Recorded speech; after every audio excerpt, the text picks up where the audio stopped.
J'ai été conduit dans un désert financier il y a 2 ans, à peu près 2 ans de cela, et le désert a duré 1 an, 9 mois. Donc 1 an, 9 mois à attendre que Dieu me donne la prochaine instruction.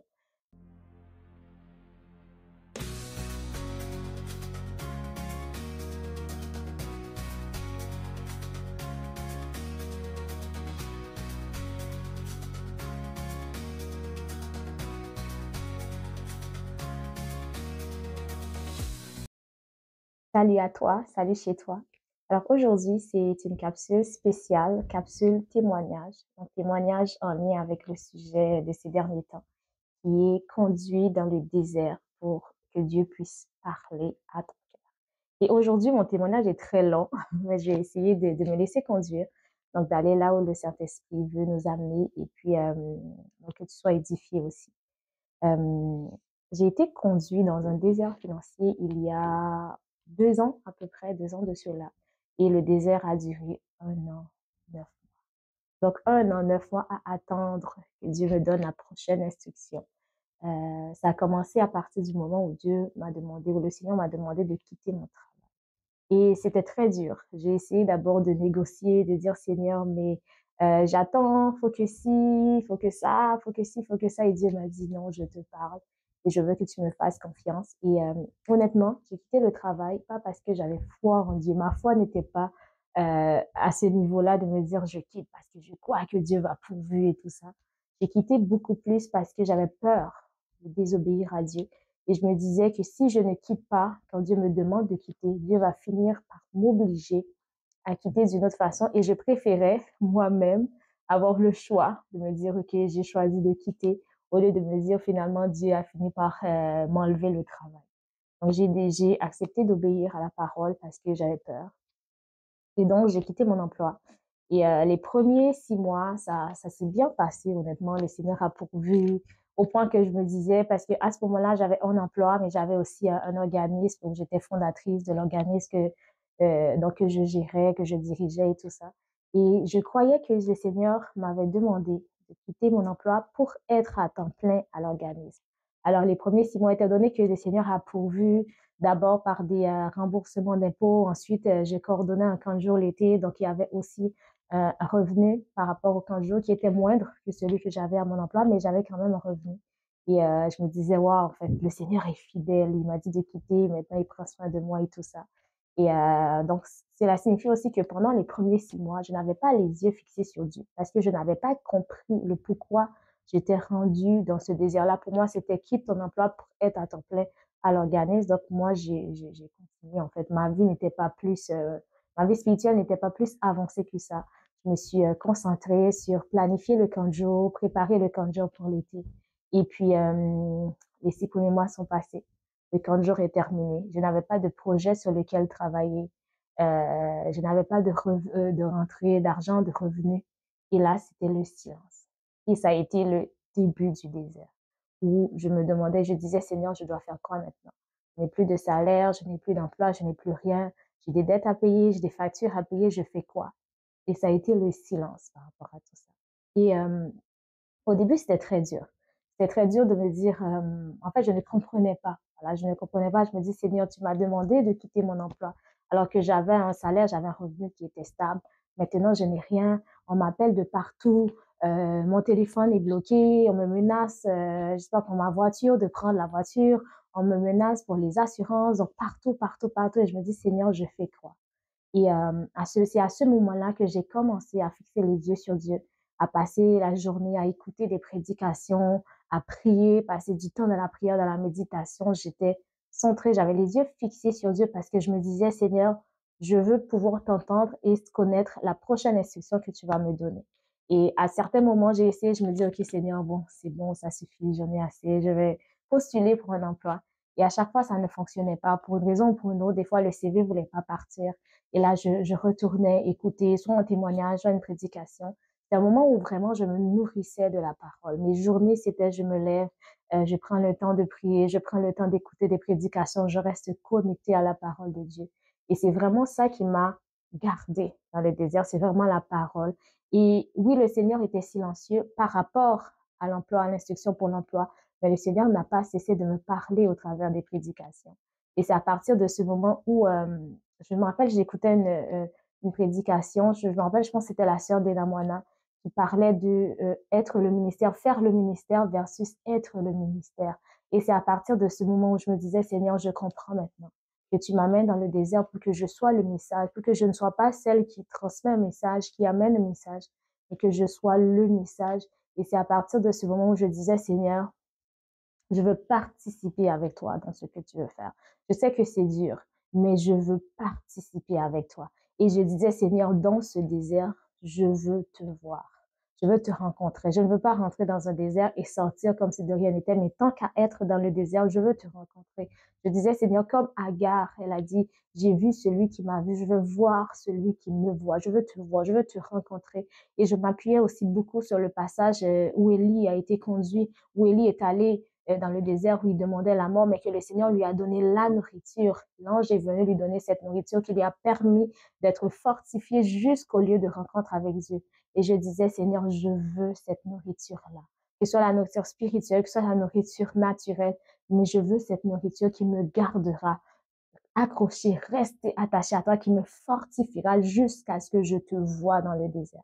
Donc, ça n'a pas été facile. Honnêtement, c'était très dur, très dur. Plusieurs fois, j'ai pleuré. Je disais, Seigneur, c'est bon, je suis fatiguée.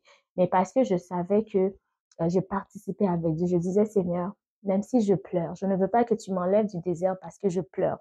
Je veux qu'à la fin, il puisse avoir un témoignage de ce désert. Je veux que tu m'enlèves de ce désert seulement quand tu es prêt à te glorifier au travers de cette histoire. Pas parce que je suis fatiguée, pas parce que je n'en peux plus, mais pour que toi, tu sois glorifié. Et c'est vraiment l'attitude dans le désert, c'est vraiment très important. Alors qu'au début, je me disais, Seigneur, moi, tout ce que je veux, c'est travailler. Moi, tout ce que je veux, c'est avoir un salaire. Je suis passée de ça à Seigneur, je veux voir ta gloire dans ce témoignage. Je veux qu'à partir de ce témoignage, que ceux qui sont autour de moi, que toutes les incrédules, ceux qui doutent de toi, puissent te voir, puissent attester, puissent confesser, puissent reconnaître que tu es Dieu et surtout que tu es l'alpha et l'oméga. Parce que dans mon désir, ce qui était dur, c'était d'attendre la prochaine instruction. C'est d'attendre, étant donné que le Seigneur m'avait dit quitte.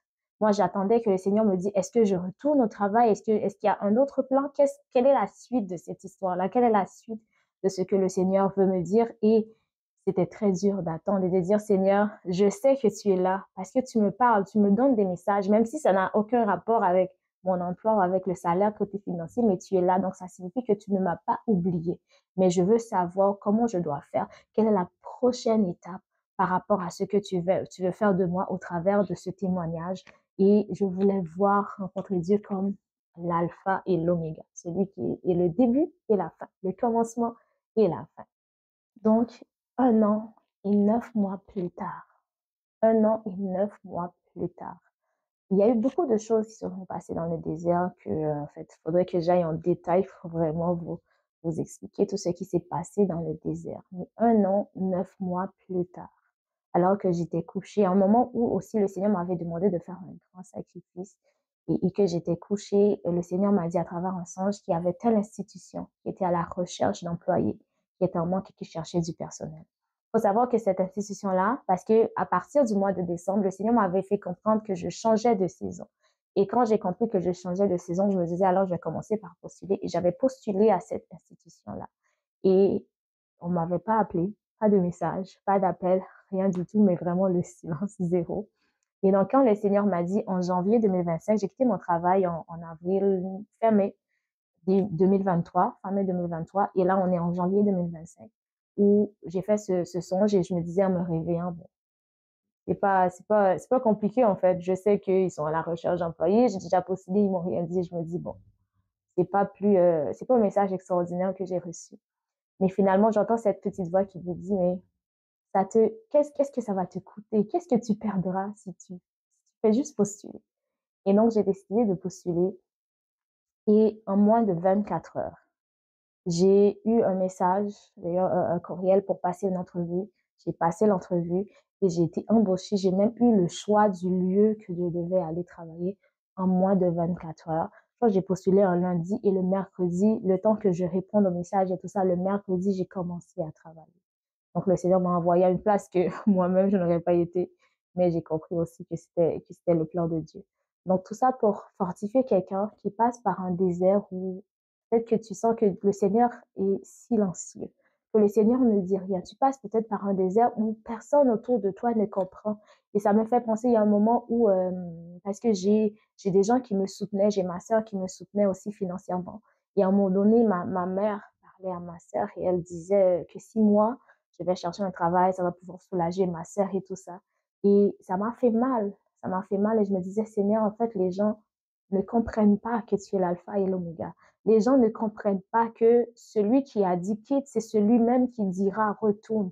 Et je me disais, Seigneur, en fait, ce n'était plus une question de moi, c'était une question de toi, que toi, tu sois glorifié au travers de cette histoire. Je veux que les gens puissent comprendre que quand le Seigneur te donne une instruction, il faut attendre jusqu'à la prochaine instruction. Ce n'est pas à nous de juger que on a assez, on est fatigué et puis on va faire ce qu'on veut, mais c'est toi qui donnes la prochaine instruction. Donc peut-être que toi, et ce n'était pas méchant, c'était vraiment rationnellement parlant, c'était ça qu'il fallait faire. Mais selon ce que le Seigneur avait dit, ce n'était pas le moment. Et donc, peut-être que tu es dans une situation où les gens ne comprennent pas, où le Seigneur t'a demandé de faire quelque chose qui semble tellement impossible ou improbable. Je me rappelle combien de fois les gens m'ont dit, mais si c'est Dieu qui t'a dit de quitter ton travail, ce n'est pas normal que tu vis comme ça, en fait, que tu n'as pas d'argent, que tu n'as rien, ce n'est pas normal. Si c'est Dieu, Dieu va pouvoir et tout. Donc peut-être que les gens ne comprennent pas, peut-être que le Seigneur te demande quelque chose que tu dis, mais c'est impossible que ça se réalise. Peut-être que tu es dans une situation où tu ne vois pas d'issue et je ne voyais pas d'issue. J'étais là et je me disais, mais comment ça va se passer? Comment ça va se produire? Chaque mois, ça ajoutait les lots de factures. Chaque mois, ça ajoutait les lots de choses, les courriels que je recevais. Tu as 30 jours, tu as 7 jours pour faire tel paiement, tu as ci, tu as ça. Chaque mois, il y avait des lots, ça se rajoutait, ça se rajoutait. Que je me disais, mais comment ça va se produire? Comment je vais sortir de tout ça? Et je me rappelle la phrase du docteur Atoms qui avait dit, quand le Seigneur te demande de faire quelque chose, c'est lui qui saura te justifier des conséquences de ce qui va découler de ce qu'il t'a demandé de faire. Et alors, je me disais, Seigneur, tu vas me justifier. Même si personne ne comprend, toi, tu comprends, toi, tu sais. Et donc, toi qui ne comprends pas, mon message pour toi, c'est vraiment de rester accroché à Dieu, car il t'a conduit dans le désert pour rencontrer son cœur, pour le rencontrer, pour te parler, pour parler à ton cœur, que toi, tu puisses rencontrer son cœur. J'ai eu tellement d'expériences dans ce désert où Dieu m'a montré l'état de mon cœur, où j'ai développé l'intimité avec Dieu, où la prière est passée à notre niveau, la méditation est passée à notre niveau, l'intercession, savoir oublier les choses de ce monde pour se concentrer sur Dieu, savoir intercéder pour les autres alors que toi-même tu as besoin d'intercession pour toi, savoir être là disponible partout alors que tu as juste envie de rester couché dans ton lit et ne pas avancer. Mais j'ai rencontré la paix dans tout ça. J'ai rencontré la paix dans le désert alors que mon téléphone sonnait, alors qu'il y a des journées, je mettais mon téléphone sur mode avion parce que je me disais, OK, c'est bon, je ne sais même pas quoi dire au créancier qui m'appelle. Mais j'avais une paix. Je me réveillais, je louais, j'adorais, je parlais à Dieu, j'avais une paix dans le désert. Donc, ce n'est pas pour rien que Dieu t'a conduit dans le désert. Ce n'est pas un hasard. Le Seigneur veut parler à ton cœur. Et ça dépend de ton attitude dans le désert. C'est vraiment d'avoir les yeux fixés sur lui. Il sait que tu es là. Il sait le pourquoi tu es là. Et il y a une date aussi à la fin de ton désert. Tout désert a une fin. Le Seigneur connaît la fin. Mais il y a quelque chose qui veut t'apprendre dans le désert. Et ça dépend de ton attitude. L'attitude dans le désert, c'est vraiment d'avoir les yeux fixés sur Dieu, de reconnaître qui est là. Moi, dans le désert, j'ai rencontré un père. J'ai rencontré un pourvoyeur, celui qui dit, fais-moi confiance, je vais pourvoir à tes besoins. J'ai rencontré celui qui ne m'a jamais laissé tomber. J'ai rencontré celui, à chaque fois que je disais, Seigneur, je suis fatiguée, il y avait une parole qui venait me fortifier. J'ai rencontré celui qui m'avait vu avant même que je sois dans le sein de ma mère. Parce que j'ai obéi à une instruction qui était de quitter mon emploi. Et comme je vous le dis, ce n'est pas ma foi qui m'a permis d'obéir. Mais dans ce désert, j'ai pu augmenter ma foi. J'ai pu développer une foi qui est encore supérieure. Je me regarde il y a 2 ans en arrière. Je me regarde il y a même 1 an en arrière et je me dis non, aujourd'hui, ça, c'est la fille qui a été créée à l'image et à la ressemblance de Dieu. Alors qu'avant, j'avais plus de peur que de foi. Donc, c'est vraiment pour te dire, fais confiance à Dieu. Ne te décourage pas. Fais confiance. Le Seigneur, il sait que tu es là et il saura te sortir de ce désert. Oui, je sais que c'est dur. Je ne sais pas combien de fois j'ai pleuré, j'ai hurlé, j'ai crié à Dieu. Je disais, Seigneur, je ne sais pas où tu vois cette force-là. Moi, je n'ai plus de force. Seigneur, je suis arrivée au bout de tout ça. Seigneur, je ne sais pas quoi faire. Seigneur, j'ai l'impression de ne pas entendre. Je ne sais pas combien de fois j'ai pleuré, j'ai crié à Dieu. Oui, c'est dur, c'est très dur. Mais le Seigneur, il est là. Et même si tu as l'impression que c'est le silence total, le Seigneur, il est là, il ne t'a pas oublié. Fais-lui confiance et tu verras qu'il est vraiment l'alpha et l'oméga. Ce qu'il a dit, ce qu'il a déclaré sur ta vie, c'est ce qui va se réaliser. Peu importe le temps que ça prendra, peu importe le temps que ça prendra. Et je sais aussi qu'il est celui qui va te faire rattraper les années perdues parce que dans le désert, on a l'impression de perdre du temps. On a perdu du temps par rapport à là où on voulait aller. On a perdu du temps par rapport à où les autres sont déjà rendus. Mais il nous dit dans Joël qu'il est celui qui nous fait rattraper le temps et il saura te faire rattraper le temps. Alors fais confiance à Dieu. S'il a pu me sortir de ce désert, je lui fais confiance encore pour rattraper le temps perdu. Mais je sais que je ne suis plus là où j'étais. Le Seigneur est en train de faire un chemin avec moi et d'aller plus loin. S'il a pu, moi, me sortir de ça, s'il a pu être l'alpha et l'oméga dans ma vie, s'il a pu me fortifier pendant tout ce temps-là, pendant tout ce temps dans le désert, il m'a donné cette nourriture comme je lui avais demandé, cette nourriture qui m'a permis de rester là, d'être fortifié jusqu'à ce que je le rencontre et que je puisse recevoir la prochaine instruction. Alors il saura le faire pour toi. Fais-lui confiance. Le désert n'est pas un lieu de repos. Ce n'est pas un lieu facile. Il y a des pleurs, il y a des cris, il y a des découragements. Mais garde la foi et reste attaché. Alors Seigneur, je prie. Je prie aujourd'hui pour mon frère et ma sœur que tu as conduit dans le désert pour parler à son cœur, Seigneur. Si tu l'as conduit dans le désert, ce n'est pas pour le faire du mal. Il y a personne qui est allé dans le désert, Seigneur Jésus, et qui n'est pas revenu en étant plus fort, Seigneur Jésus, qu'avant. Si tu l'as conduit dans ce désert, c'est parce que tu as un plan pour lui. C'est parce que tu as un plan pour elle. C'est parce que tu veux l'amener à un niveau supérieur. Tu veux parler à son cœur. Tu veux qu'il puisse entendre les battements de ton cœur. Car nous reconnaissons, Seigneur, que dans le brouhaha de la vie, certaines fois, nous n'entendons pas ta voix. Nous oublions ta voix. Nous t'oublions, toi. Tandis que dans le désert, nos regards sont fixés sur toi, Seigneur Jésus. Alors, je prie que cette personne qui écoute, Seigneur, soit fortifiée, Seigneur Jésus, qu'il ne perd pas courage, qu'il n'abandonne pas, que le désert ne soit pas une occasion de chute pour lui, mais que, au contraire, Seigneur Jésus, que cette personne, Seigneur Jésus, puisse être encore fortifiée, que sa foi soit développée, boostée dans le désert, qu'il puisse développer cette intimité avec toi, qu'il puisse te voir, recevoir ta paix, ta joie, Seigneur, dans le désert et qu'à la fin de ce désert, Seigneur, sa vie soit un témoignage de qui tu es, Seigneur, de ce que tu peux faire. Peu importe le désert qu'il traverse, Seigneur, en ce moment, Seigneur Jésus, soit, Seigneur Jésus, sa force, Seigneur Jésus, soit celui, Seigneur, sur lequel ses yeux sont fixés. Ne l'abandonne pas, Seigneur. Ne le laisse pas se sentir abandonné. Ne le laisse pas se sentir être seul, mais qu'il puisse savoir, Seigneur, que tu es là avec lui au milieu de ce désert, Père. Merci parce que tu lui as envoyé ce message, Seigneur, qui est un signe, Seigneur, que tu es là avec lui, que tu es là avec elle et que tu ne l'as pas abandonné. Et merci parce que tu le conduiras de gloire en gloire, Seigneur. Merci parce que tu te glorifies dans sa vie, dans son témoignage. Merci, Seigneur. Alors, reste connecté avec nous. On va continuer à parler du désert, être conduit dans le désert pour rencontrer le cœur de Dieu. Et on va aller de plus en plus aussi dans les détails, pardon, dans les détails. Donc aujourd'hui, ça a été vraiment un résumé de ce que le Seigneur a fait. Il y a des détails que ça sera trop long d'entrer dans ces détails-là, mais pour que tu puisses savoir que le Seigneur, il parle encore, il agit encore, il fait encore des miracles et il reste et demeure l'alpha et l'oméga de nos vies. Fais confiance à ce qu'il t'a dit, remémore. Repasse dans ton cœur ce qu'il t'a dit, cette promesse qu'il t'a fait. Ne te décourage pas, mais fais-lui confiance et il saura faire de ta vie un témoignage puissant, vivant. Que le Seigneur te bénisse.